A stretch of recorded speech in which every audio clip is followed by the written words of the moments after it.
सो hey everyone, स्वागत है आप सभी का आपके अपने चैनल में। दोस्तों, आज का ये वीडियो आपके लिए बहुत ही ज़्यादा हेल्पफुल रहने वाला है। जो दोस्त यह जानना चाहते हैं कि एचएस 2022 का जो मेरिट होगा किस प्रकार जारी होगा, किस बेसिस पे मेरिट उसका जारी होगा, तो आज का ये वीडियो आपके लिए बहुत ही ज़्यादा हेल्पफुल रहने वाला है। क्योंकि आज की इस वीडियो में मैं आपको पूरा प्रोसेस बताने वाला हूँ कि जो मेरिट होगा किस बेसिस पे जारी होगा एंड आपका एडमिशन किस बेसिस पे होगा। सो आप वीडियो में एंड तक बने रहिए सो दैट आपका पूरा डाउट क्लियर हो जाए। वीडियो स्टार्ट करने से पहले मैं आपसे एक रिक्वेस्ट करूंगा कि अगर आप हमारे चैनल पर नए आए हैं तो हमारे चैनल को सब्सक्राइब कर लीजिएगा और बेल आइकन को प्रेस कर दीजिएगा सो दैट आपको इस प्रकार का नोटिफिकेशन समय पे मिलता रहे। तो चलिए वीडियो को स्टार्ट करते हैं। तो जैसे कि आप लोग यहाँ पे स्क्रीन पे देख सकते हैं, class 11th on the basis of merit of class 10th। उसके बाद आप नीचे देख सकते हैं, the admission in class 11th will be made on the basis of percentage of marks obtained by the candidate in the class 10th examination of the board and calculated as. जैसा कि मैंने पिछली वीडियो में आपको बताया है कि आप लोग CHS 2022 में जो है एडमिशन के लिए अपना मार्कशीट कैसे अपलोड करेंगे, तो आप लोग वो वाला वीडियो ज़रूर देख लिए होंगे। क्योंकि मैंने उस वीडियो में पूरा का पूरा प्रोसेस बताया है कि आप लोग अपना मार्कशीट कैसे अपलोड करेंगे। चूँकि अब की बार एग्ज़ाम नहीं हुआ है, एंट्रेंस एग्ज़ाम अब की बार नहीं हुआ है, इसलिए यह अनाउंस किया गया था कि आप लोग क्या करेंगे, अपना मार्कशीट अपलोड करेंगे क्लास 10th का एंड उसी के बेसिस पे मेरिट लिस्ट जारी होगा एंड अगर उसमें आपका नाम आ जाता है तो उसमें सिलेक्शन हो जाएगा। ठीक है, तो मैंने वह वीडियो बना दिया है ऑलरेडी, आप उस वीडियो को जाके देख सकते हैं। मैं डिस्क्रिप्शन बॉक्स में उसका लिंक दे दूंगा। तो उसके बाद आप लोग यहाँ पे नीचे देख सकते हैं किस प्रकार उसका मेरिट कैलकुलेट किया जाएगा। Merit percentage marks obtained is equals to total marks obtained divide by total maximum marks of subjects into 100। इसका मतलब ये है कि जब आपने मार्कशीट अपलोड करते समय जो आपने फॉर्म भरा होगा उसमें आपका obtain marks, total obtain marks and total maximum marks वहाँ पे शो हो गया होगा एंड उसी के बेसिस पे यहाँ पे आपका मेरिट परसेंटेज में कैलकुलेट किया जाएगा। कैसे कैलकुलेट किया जाएगा चलिए मैं आपको बताता हूँ। यहाँ पे लिखा हुआ है total marks obtained divide by total maximum marks of subjects into 100। चलिए मैं आपको एक एग्जांपल से बताता हूँ। सपोज कर लीजिए मेरा 585 जो है ऑब्टेन मार्क्स है एंड 600 जो है मेरा मैक्सिमम मार्क्स है। तो मैं क्या करूँगा, 585 डिवाइड बाई 600 इंटू 100 कर दूंगा। वहाँ से मेरा परसेंटेज में वहाँ पे वैल्यू आ जाएगी और वही वाला जो हो जाएगा मेरिट में आपका लिखा जाएगा। यहाँ पे आप लोग देख सकते हैं, in boards where marks obtained are given in terms of percentage such as is CISCE New Delhi the merit में बी कैलकुलेटेड एज। होता क्या है, किसी किसी स्टेट्स में उनके मार्कशीट में क्या होता है, परसेंटेज के टर्म्स में जो होता है रिजल्ट कैलकुलेट किया जाता है। जैसे कि यहाँ पे एग्जांपल के रूप में यहाँ पे बताया गया है CISCE मतलब होता है जो ICSE बोर्ड होता है उसी को बोलते हैं CISCE। और यहाँ पे जो न्यू दिल्ली है, न्यू दिल्ली वाले जितने भी स्टूडेंट होंगे उनके भी मार्क्स में परसेंटेज में जो रिजल्ट है कैलकुलेट किया गया होगा। ठीक है, तो उनका क्या होगा, इस बेसिस पे यहाँ पे जो नीचे लिखा गया है उस बेसिस पे यहाँ पे रिजल्ट को कैलकुलेट किया जाएगा, मेरिट को कैलकुलेट किया जाएगा। चलिए मैं आपको बताता हूँ किस प्रकार कैलकुलेट किया जाएगा। Merit in percentage marks obtained is equals to, यहाँ पे आप लोग एक साइन देख सकते हैं, ये सिग्मा का साइन है। किसका साइन है? सिग्मा का साइन है। इसका मतलब होता है सम। सम मतलब होता है एडिशन, ऐड, चीज़ों को ऐड करना। ठीक है, उसके बाद आप लोग यहाँ पे देख सकते हैं इसके बगल में लिखा हुआ है sum percentage marks of subjects divide by number of subjects. मैं इसको भी एक एग्जांपल से आपको समझाता हूँ। मान लीजिए मेरे एग्ज़ाम में टोटल 6 सब्जेक्ट हैं एंड मैंने 6 सब्जेक्ट में मिला के 585 मार्क्स ऑब्टेन किए हैं आउट ऑफ 600। तो मैं क्या करूँगा, 585 डिवाइड बाई 6 कर दूंगा। मतलब यहाँ पे देख सकते हैं sum percentage marks of subjects, जितने भी सब्जेक्ट आपके हैं उनके मार्क्स का sum divide by number of subjects. मेरे ऑल सब्जेक्ट्स के मार्क्स का जो सम है 585 है, मैं डिवाइड कर दूंगा 6 से, क्योंकि मेरे एग्ज़ाम में कुल 6 सब्जेक्ट हैं। ठीक है, तो इस प्रकार क्या होगा, इसका भी रिजल्ट कैलकुलेट किया जाएगा। अगर आपका रिजल्ट परसेंटेज के टर्म्स में है तो इस प्रोसेस को यहाँ पे अपनाया जाएगा आपका मेरिट कैलकुलेट करने के लिए। उसके बाद आप यहाँ पे नीचे देख सकते हैं, if 2 or more candidates are clubbed at the same merit on the basis of class 10th marks, then the enters merit will be determined as given in table 1। इसका मतलब ये है कि अगर 2 or more candidates का above statement के अनुसार अगर मार्क्स सेम आ जाता है, मेरिट में मार्क्स सेम हो जाता है, तब यहाँ पे टेबल 1 के अनुसार, टेबल 1 के अकॉर्डिंग यहाँ पे मार्क्स को कैलकुलेट किया जाएगा एंड टेबल 1 के अकॉर्डिंग जिसका मार्क्स हाई होता है उसी को मेरिट में टॉप पे रखा जाएगा। ठीक है, लेकिन सबसे पहले ये ऊपर वाला ही पूरी प्रक्रिया यहाँ पे यूज करी जाएगी परसेंटेज को फाइंड आउट करने के लिए, मेरिट को फाइंड आउट करने के लिए पहले इस प्रोसेस से गुजरा जाएगा। उसके बाद अगर इस प्रोसेस में 2 और मोर कैंडिडेट्स का अगर मार्क्स सेम हो जाता है तब यहाँ पे टेबल 1 का सहारा लिया जाएगा। इसके अकॉर्डिंग यहाँ पे मार्क्स को कैलकुलेट किया जाएगा। चलिए मैं आपको बताता हूँ टेबल 1 में एक्चुअली में है क्या। तो आप लोग यहाँ पे देख सकते हैं subject group mathematics, biology, commerce, arts.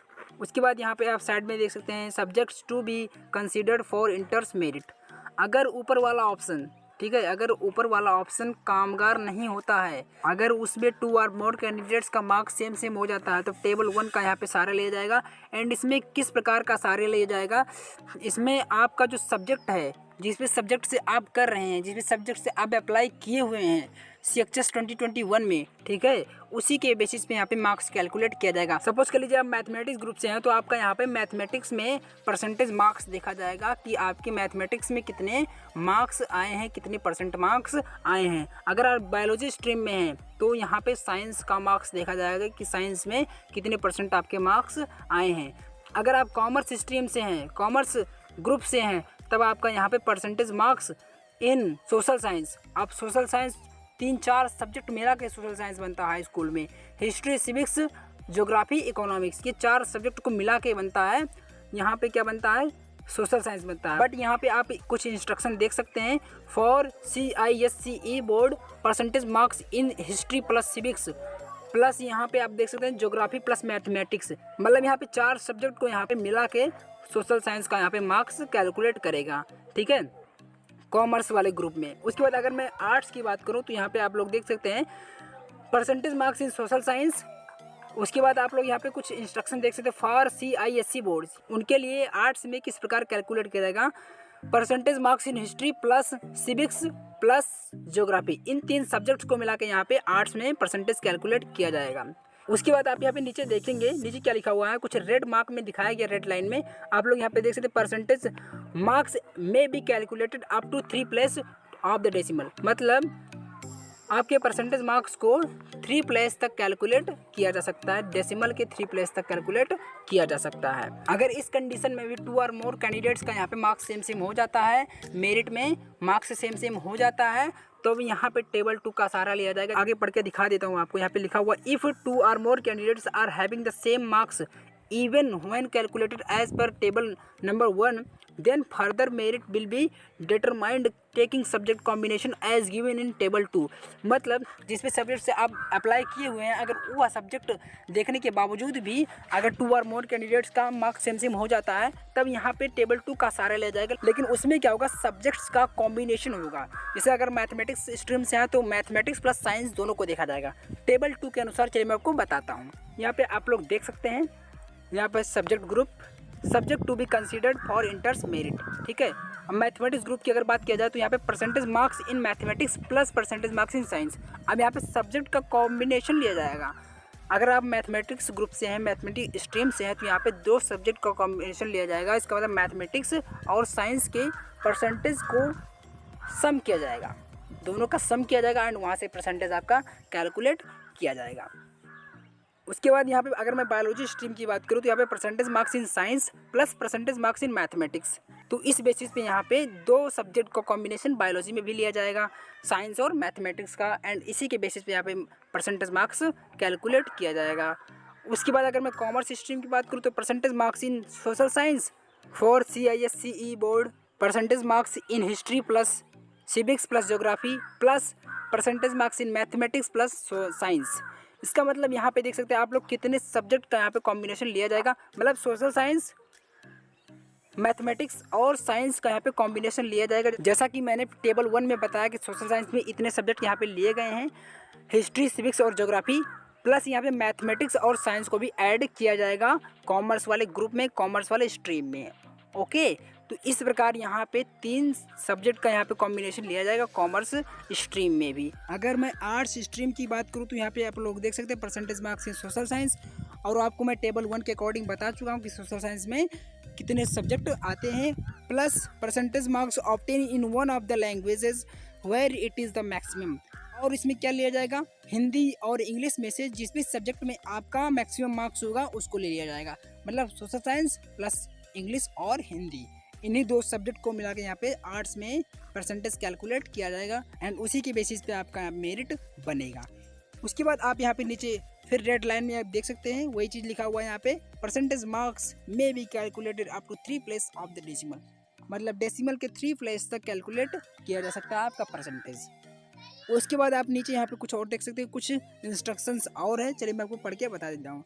If 2 or more candidates have same merit even after calculation as given in table 2, then the age of the candidate be taken into consideration and the candidate older in age be considered higher in merit. अब यहाँ पे कुछ अलग ही फंडा आ गया है, आप लोग यहाँ पे देख सकते हैं। अगर टेबल 2 के अकॉर्डिंग भी, टेबल 1 के अकॉर्डिंग भी देख लिया, टेबल 2 के अकॉर्डिंग भी देख लिया, दोनों केसेस दोनों टेबल्स को देखने के बाद भी अगर कैंडिडेट्स का मार्क्स सेम सेम हो जाता है तो यहाँ पे एज को कंसीडर किया जाएगा एंड उसी के बेसिस पे रिजल्ट को कैलकुलेट किया जाएगा। अब एज को कैसे कंसीडर किया जाएगा, आपके मन में सवाल आता होगा। तो होगा क्या, जो जितना ही ओल्ड होगा, ओल्डर इन एज होगा, उसको मेरिट में सबसे हाई लेवल पे रखा जाएगा। तो इस प्रकार आप लोग देख सकते हैं कि यहाँ पे कितना प्रोसेस है एडमिशन का, कितना प्रोसेस है मेरिट जारी होने का, और पूरा का पूरा प्रोसेस मैंने आपको बता दिया। मैंने आपको क्या क्या बताया, पहले मैंने बताया आपको कि परसेंटेज कैसे कैलकुलेट होगा। अगर आपके मार्कशीट में ऑब्टेन मार्क्स और टोटल मार्क्स लिखा हुआ है तो आपका वहाँ पे पहला वाला ऑप्शन होगा, पहले वाले ऑप्शन के थ्रू वहाँ पे मार्क्स को कैलकुलेट किया जाएगा। उसके बाद अगर आपके मार्कशीट में परसेंटेज में मार्क्स लिखा हुआ है, परसेंटेज में टोटल मार्क्स लिखा हुआ है, तो वहाँ पे ऑप्शन 2 को चूज किया जाएगा एंड उसी के बेसिस पे मार्क्स को कैलकुलेट किया जाएगा। लेकिन आप लोगों को मैंने एक बात और बताई कि अगर उन केसेस में अगर 2 या 2 से अधिक स्टूडेंट्स का, 2 or more स्टूडेंट्स का अगर वहाँ पे मार्क्स सेम सेम हो जाता है, मेरिट में मार्क्स सेम सेम हो जाता है, तब टेबल 1 के अकॉर्डिंग यहाँ पे आप लोग देख सकते हैं दोबारा से टेबल 1 के अकॉर्डिंग यहाँ पे मार्क्स को कैलकुलेट किया जाएगा।